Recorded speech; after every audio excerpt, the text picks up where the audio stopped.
नमस्कार दोस्तों, हमारे YouTube चैनल में आपका स्वागत है। आज हम आपके लिए श्री विष्णु पुराण के 5वें अंश का 36वां अध्याय लाए हैं।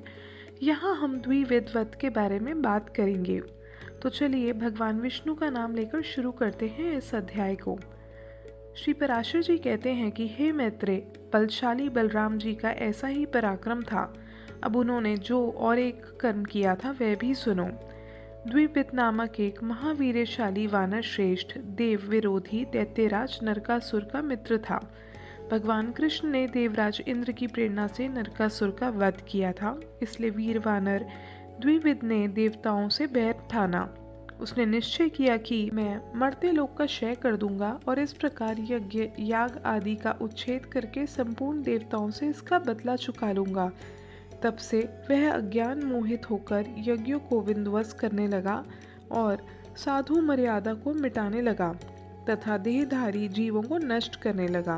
वह वन, देश, पुर और भिन्न भिन्न ग्रामों को जला देता तथा कभी पर्वत गिराकर ग्राम आदियों को चूर्ण कर डालता, कभी पहाड़ों की चट्टान उखाड़कर समुद्र के जल में छोड़ देता और फिर कभी समुद्र में घुसकर उसे क्षुभित कर देता। उससे क्षुभित हुआ समुद्र ऊंची ऊंची तरंगों से उठकर अति वेग से युक्त हो अपने तीरवर्ती ग्राम और पुर आदि को डूबे देता था। वह काम रूपी वानर महान रूप धारण करके लौटने लगता और अपने लुंठन के संघर्ष से संपूर्ण धान्यों खेतों को कुचल डालता था। उस दुरात्मा ने संपूर्ण जगत को स्वाध्याय और वशटकार से शून्य कर दिया था, जिससे यह अत्यंत दुखमय हो गया। एक दिन श्री बलभद्र जी रैवतोद्यान में क्रीड़ासक्त होकर मद्यपान कर रहे थे। साथ ही महाभागा रेवती तथा अन्य सुंदर रमणियां भी थी। उस समय यदुश्रेष्ठ श्री बलराम जी मंदरांचल पर्वत पर कुबेर के समान रैवत तक पर स्वयं रमण कर रहे थे। इसी समय वहां द्विविद वानर आया और श्री हलधर के हल और मूसल लेकर उनके सामने ही उनकी नकल करने लगा।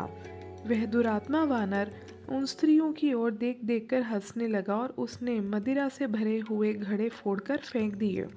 तब श्री हलधर ने क्रोध होकर उसे धमकाया, तथापि वह उनकी अवज्ञा करके किलकारी मारने लगा।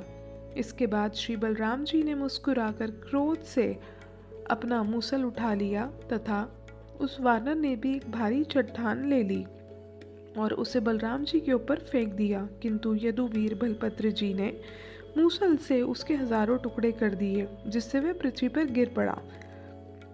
तब उस वानर ने बलराम जी के मूसल का वार बचाकर रोषपूर्वक अत्यंत वेग से उनकी छाती में घूसा मारा।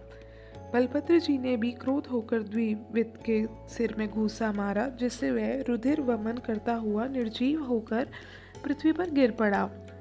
उसके गिरते समय उसके शरीर का आघात पाकर इंद्र वज्र से विदीर्ण होने के समान उस पर्वत शिखर के सैकड़ों टुकड़े हो गए।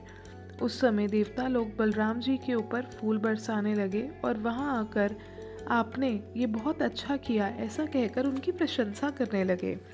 दैत्य पक्ष के उपकारक इस दुष्ट वानर ने संसार को बड़ा कष्ट दे रखा था। यह बड़े ही सौभाग्य का विषय है कि आज ये आपके हाथों मारा गया। ऐसा कहकर गुहुओं के सहित देवगण अत्यंत हर्षपूर्वक स्वर्ग को चले गए। शेष अवतार धरणीधर धीमान बलभद्र जी ऐसे ही अनेकों कर्म करते थे, जिनका कोई परिमाण यानी कि तुलना नहीं बताई जा सकती है। इस प्रकार श्री विष्णु पुराण के 5वें अंश का 36वां अध्याय समाप्त होता है। 37वें अध्याय में हम ऋषियों का शाप, यदुवंशियों का विनाश तथा भगवान का स्वधाम से धारणा इस बारे में बात करेंगे। धन्यवाद।